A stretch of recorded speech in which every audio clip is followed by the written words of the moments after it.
আসসালামু আলাইকুম রাহমাতুল্লাহি ওয়া বারাকাতুহু। উপস্থিত, আল্লাহ সুবহানাহু ওয়া তাআলা আমাকে সুস্থ রেখেছেন এবং আশা করি আল্লাহ সুবহানাহু ওয়া তাআলা আপনাদের সকলকে সুস্থ রেখেছেন। সকলে বলেন আলহামদুলিল্লাহ। উপস্থিত, আজকের যে বিষয় সেটা হচ্ছে ফরজ গোসল। ফরজ গোসলের তিনটি বিধান আছে ইসলাম শরিয়াতে। যখন আপনি স্ত্রী সহবাসে লিপ্ত হবেন, এরপরে আপনি পবিত্রতা অর্জন করার জন্য আপনাকে ফরজ গোসলের যে বিধান, সে বিধান অনুযায়ী আপনাকে গোসল করতে হবে, তাহলে আপনি পবিত্রতা অর্জন করবেন। এক নম্বর হচ্ছে আপনার 3 বার কুলি করা। ঘর ঘর করে আপনি 3 বার কুলি করবেন।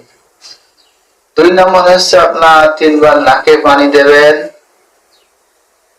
3 নম্বর হচ্ছে আপনার সমস্ত শরীরে পানি ঢালবেন এবং প্রত্যেকটি লোমের গোড়ায় যেন পানি পৌঁছ হয়ে যায় সেই পরিমাণ আপনি পানি ঢালবেন।